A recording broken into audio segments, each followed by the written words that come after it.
Welcome to the NC Spin After Spin. Additional comments from our panelists just available on our website. I want to ask each of you, what do you wish you had said on last week's show, but you didn't? Dennis Wicker, I'll start with you. Well, as you know, we talked about the skills gap and how we try to fix that, and we talked about the community colleges having a big role along with collaborating with the high schools around the state. One thing that I wish I'd have said, though, was business and the business community needs to join in that bridging that gap.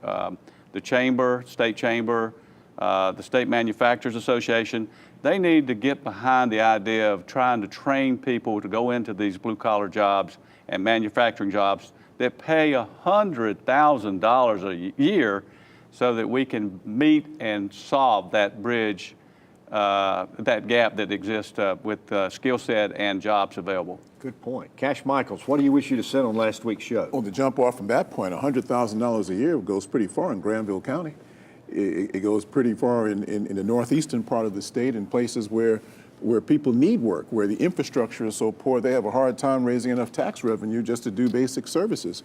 Our legislature needs to do something as far as reinvesting in these poorer communities to allow young people either to stay there or to come back. But people don't see a future. Right now there's a vacuum, there's nothing but older people living there, keeping everything up. And that's not gonna work for too much longer. Can't keep the balls juggling too long. No, sir. Bob Orr, what do you wish you'd have said on last week's show? I want to follow up on Cash's point about we have all these people coming into North Carolina, but we don't need all of them in the Triangle or Mecklenburg County. The leadership of this state needs to figure out a way to encourage people moving in and people who are already here to move out into the more rural sections of our state so that we can increase prosperity and we can handle the kind of growth that we're anticipating. But how are we going to do that when there aren't any jobs there?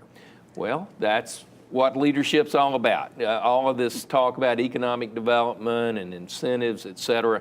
The leaders, we have smart people in this state, and they need to put their thinking caps on and figure out the kinds of incentives to get people to live in the smaller communities of North Carolina rather than packing into Raleigh.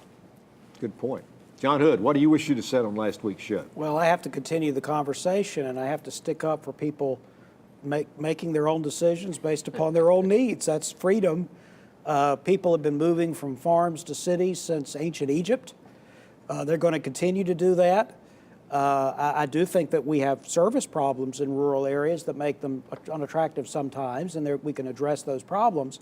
But there is a countervailing risk, which is that if you make it too hard to leave rural areas, you're going to increase unemployment. Because for a lot of people, the best way to get a job is to move. That has been true for 150, 200 years. North Carolinians have all moved here, since our or their earliest ancestors days. moved here from somewhere else. Yeah. Most of them from Pennsylvania back in the 1700s, and they were looking for cheap land and better jobs and so forth. So this is, people moving around is not a problem. Now, what I think is going to happen, good news for Bob, who's a curmudgeon this week, is that so many people are coming into Wake and Mecklenburg and a few other counties, and the land prices are bidding up, and that's not going to be sustained. And people are going to be deflected back into the next ring where land prices are cheaper because there are only so many people. Lots of 20-year-olds will get a loft or even get a condo or something in a downtown. They're not going to be there when they're 35 and 40 years old and they have kids, I'm just telling you. So there's going to be a wave of redevelopment out on the periphery, and jobs are going to move out on the periphery. And that's also a good idea. Yeah. Well, thanks for watching the After Spin. We'll have more video all during the week on ncspin.com.